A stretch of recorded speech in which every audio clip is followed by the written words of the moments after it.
20 अगस्त 2021 का दिन मैं कभी नहीं भूल सकती। उस दिन ने मेरे जिस्म पर दाग लगा दिया। मेरे मुंह बोले मामा मेरे साथ रेप करते रहे।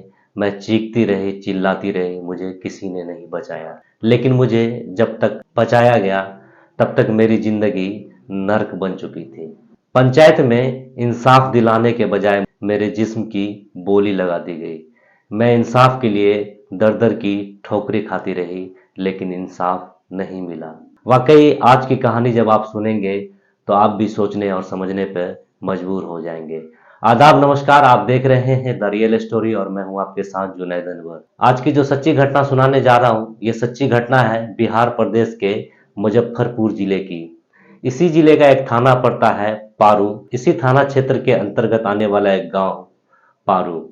उसी गांव की रहने वाली एक 14 वर्ष की नाबालिग लड़की जिसका बदला हुआ नाम पूजा। 20 अगस्त 2021 को जब वो पूजा कर अपने गांव के ही मंदिर से लौट रही थी तो उसका मुंह बोला मामा व्यास ठाकुर उसे आवाज देकर बुलाता है। लड़की अपने मामा के बुलाने के बाद मामा के पास पहुंचती है। उसका मामा उसे एकांत की तरफ ले जाता है। लड़की को समझ नहीं आ रहा था कि शायद उसके मामा के नियत में खोट है। लड़की को जब एकांत में ले जाता है तो उसका मामा उसे छेड़छाड़ करने लगता है, अश्लील हरकतें करने लगता है। लड़की अपने मामा से अपने आप को बचाने की कोशिश करती है, लेकिन वो नहीं बचा पाती। कुछ ही देर बाद उसका मामा व्यास ठाकुर उस लड़की के साथ रेप करने लगता है, बलात्कार करने लगता है। लड़की चीखती है, चिल्लाती है, लेकिन लड़की को कोई बचाने वाला नहीं होता। आखिरकार कुछ देर बाद जब इसकी आवाज़ एक बुजुर्ग व्यक्ति को मिलती है, तब तक वो व्यास ठाकुर से पहुंचकर लड़की को बचाते हैं तो तब तक लेट हो चुका था। लड़की का रेप हो चुका था। लड़की की जिंदगी नर्क बन चुकी थी। लड़की वहां से छूटने के बाद चीखती चिल्लाती भागती है, अपने परिवार वालों को अपने साथ घटी घटनाओं की हर एक आप बीती बताती है। लड़की के घर वाले ये बात सुनने के बाद गुस्से से आग बबूला हो जाते हैं और वे थाने जाने का फैसला ले लेते हैं। लेकिन गांव के ही कुछ लोग कहते हैं कि पंचायत में इस मसले का हल कर दिया जाएगा और उसे आश्वासन देकर पूरी रात रोक देते हैं।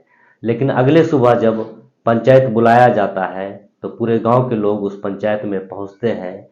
पीड़ित लड़की को इंसाफ दिलाने के बजाय उसके जिस्म की बोली लगा दी जाती है और पंचायत के द्वारा कहा जाता है कि कुछ रुपये पैसे लेकर बात को रफा दफा कर दिया जाए। लेकिन पीड़ित परिवार और पीड़ित लड़की इस बात से सहमत नहीं होते और वो व्यास ठाकुर के ऊपर मुकदमा दर्ज कराने का फैसला कर लेते हैं। लेकिन व्यास ठाकुर के गुंडे एक सप्ताह तक पीड़ित के घर को घेर कर रखते हैं और घर से किसी भी सदस्य को घर से बाहर नहीं निकलने देते। एक सप्ताह बीत जाने के बाद पीड़ित परिवार किसी तरह हिम्मत कर वो घर से बाहर निकलते हैं और पारू थाना जाकर आरोपी व्यास ठाकुर के ऊपर रेप का मुकदमा दर्ज करवाते हैं। पुलिस व्यास ठाकुर के ऊपर मुकदमा तो दर्ज कर लेती है, लेकिन गिरफ्तार नहीं करती। पीड़ित परिवार थाने के चक्कर काटते रहते हैं, लेकिन उन्हें इंसाफ नहीं मिलता।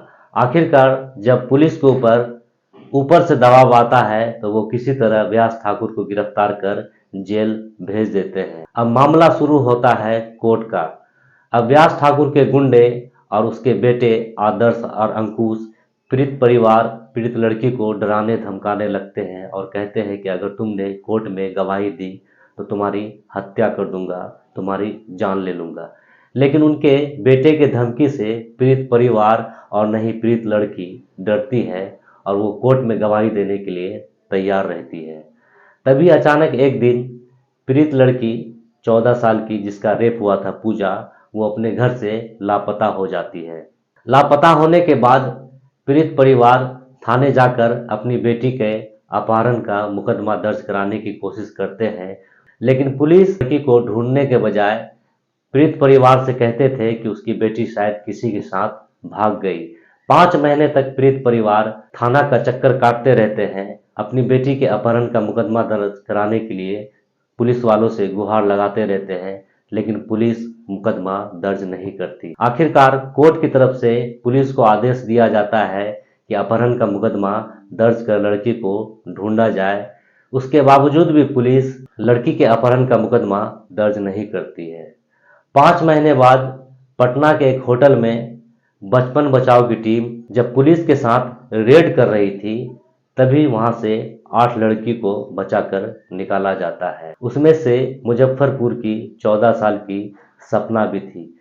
सपना जब बचपन बचाओ टीम को अपनी पूरी दर्द भरी कहानी सुनाती है, तो बचपन बचाओ की टीम सपना को लेकर मुजफ्फरपुर पहुंचती है। सपना जब मुजफ्फरपुर पहुंचती है तो पूरी घटना की सच्चाई सामने आती है कि सपना वहां तक कैसे पहुंची। दरअसल सपना का अपहरण व्यास ठाकुर के बेटे अंकुश और आदर्श ने दोनों मिलकर 5 महीने पहले कर लिया था और पटना ले जाकर एक सेक्स रैकेट चलाने वाले व्यक्ति गुलशन के हाथों बेच दिया था। सपना को गुलशन के द्वारा मारा पीटा जाता था और जबरन उसे जिस्म फरोशी के धंधा में उतारने की कोशिश की जा रही थी। सपना जब इस बात से इनकार करती थी तो सपना को मारा पीटा जाता था, उसके शरीर को सिगरेट से जलाया जाता था। आखिरकार सपना ने थक हार कर गुलशन के कहने पर वो हर उस जगह जाने लगी जहां लोगों के साथ संबंध बना सके। सपना बताती है कि इस 5 महीने के दौरान कम से कम उसके साथ 30 बार रेप किया गया।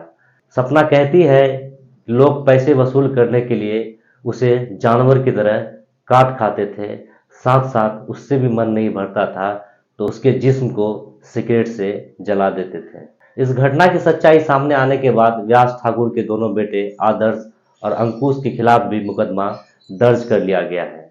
हालांकि इस घटना में अभी तक पीड़ित लड़की को इंसाफ नहीं मिल पाया है। अभी सुनवाई कोर्ट में चल रही है। इस केस में पुलिस की भूमिका पे भी कई सवाल खड़े होते हैं। पुलिस पीड़ित लड़की को इंसाफ दिलाने के बजाय आरोपी के साथ खड़ी थी।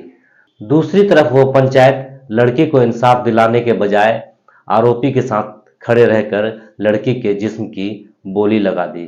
इस कहानी में फिलहाल इतना ही। इस घटना को लेकर आप क्या सोचते हैं कमेंट्स करके जरूर बताइएगा। आप अगर इस चैनल पर नए हैं तो प्लीज़ चैनल को सब्सक्राइब कर दे, बेल आइकन दबा दे, वीडियो को लाइक कर दे ताकि आने वाले हर एक वीडियो का नोटिफिकेशन आपको मिलता रहे। शुक्रिया।